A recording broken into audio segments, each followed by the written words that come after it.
question. What's a conjecture? Cool. Good question. So, in the exam, there's almost guaranteed to be a conjecture question, and in 2 or 3 sats of the year, you'll come across a conjecture question. They sound scary because it has the word conjecture in it, but they all follow a similar rhythm.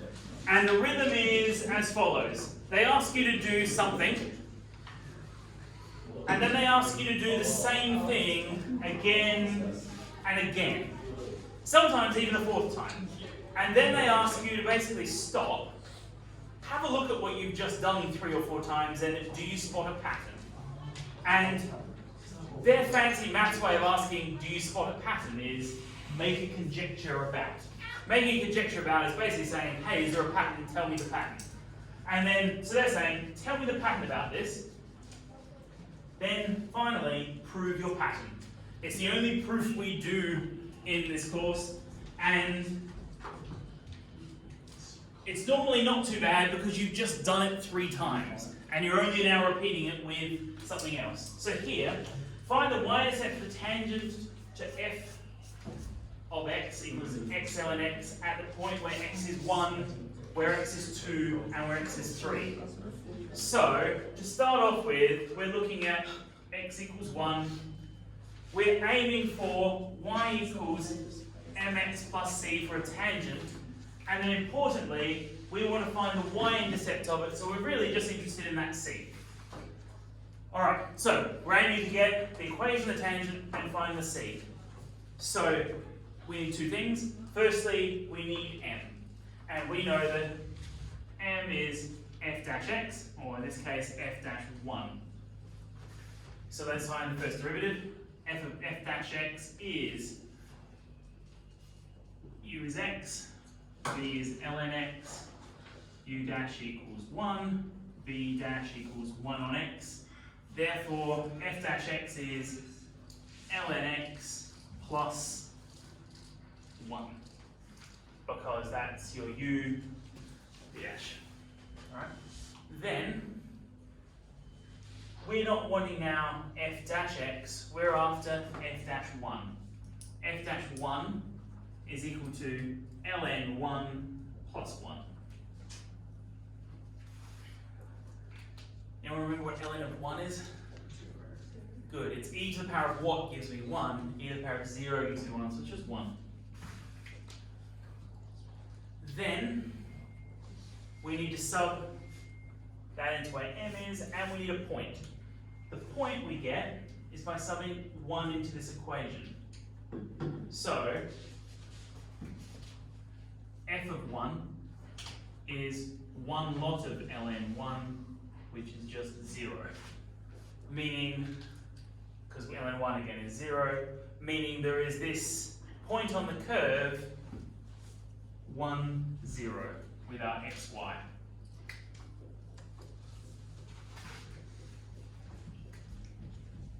And therefore, when we substitute all of these things into this equation, y is 0 when x is 1. And m is 1 as well. So 1 times 1,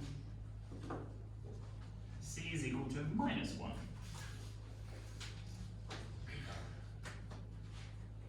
Right. Now, it's a bit too early to try and spot patterns. We're going to do this again with x is 2 and x is 3. So, we already have this. So let's look at f dash 2. F dash 2 is ln 2 plus 1. You happy with that? And f of 2 is the other ingredient we need. F of 2 is going to be 2 ln 2.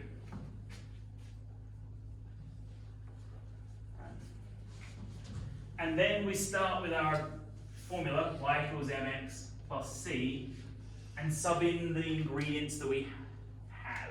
Bearing in mind that this is our x, this is our y, and this is our m. So it's a good revision of what we've just done. The derivative of the point is the slope. We have a common point, which is that xy pair. Then sub in. So y is 2 ln 2 equals m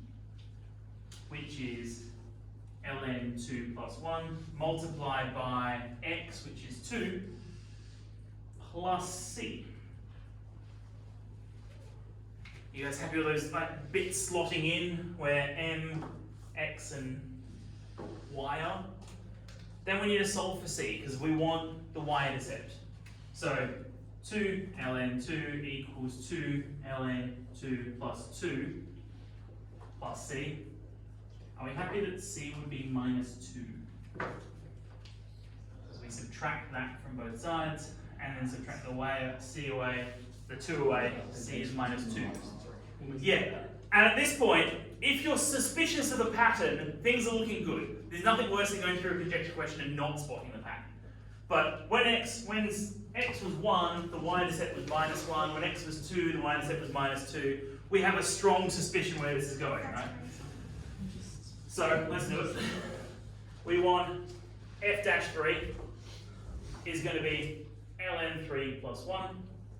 F of 3 is 3 ln 3. And again, just reminding ourselves that this is the m, that is the x, and that is the y. And now we find the c.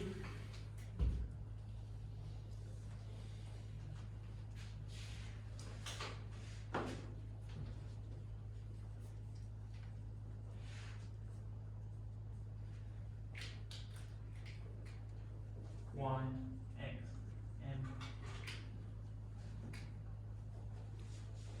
c to minus 3.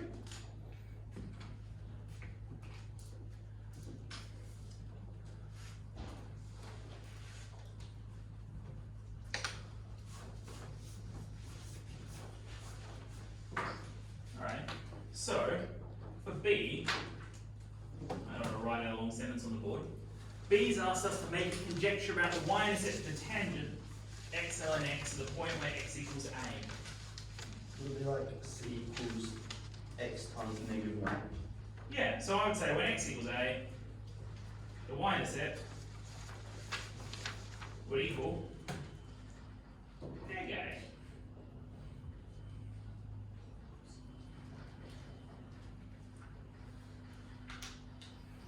And clearly you can write that equal sign or whatever in there. But that's basically saying whatever this value was for the x value, the y-intercept is the negative of it. So y equals x ln a plus 1 take a. That's where we're going. So then it says prove your conjecture. And to prove your conjecture, you know how we had x equals 1 here? Here we would have had x equals 2 and x equals 3. To prove it, we do the entire thing again with x equals a. So this is why the proofs are not too scary, because you often have to do it 3 times with a number, and then you repeat exactly the same thing, but now with not a number, with just a. And I've rather carelessly run out of space, but we'll enter it anyway. So here, if x is a, f dash a is ln a plus 1. F of a is a ln a. So that's using our derivative and our function, but putting in x equals a.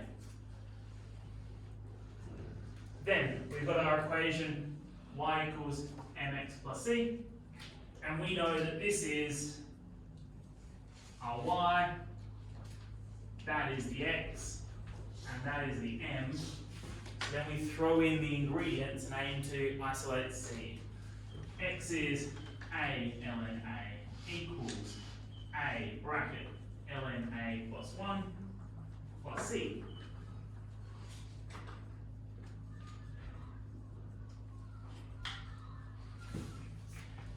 And because we're doing a proof, if you're doing this in a SAT or exam, you know the answer, so you just have to be very careful about how you get there, showing every step. I would state the absolute obvious here and take a ln a, take a ln a, and therefore we have 0 equals a plus c,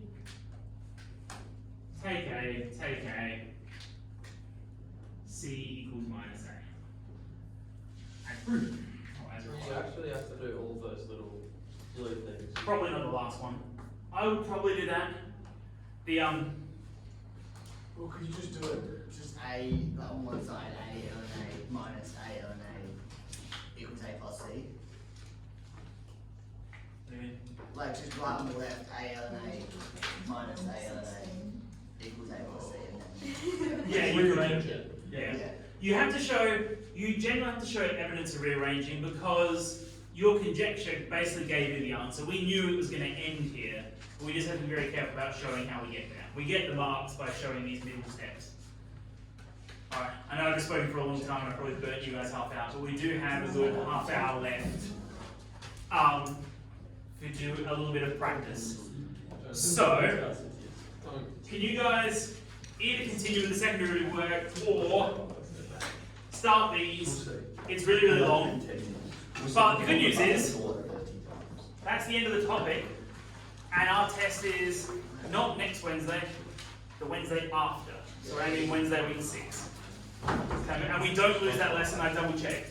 Mr. Keras hasn't stolen it from us, we're okay. And we're not going to start a new topic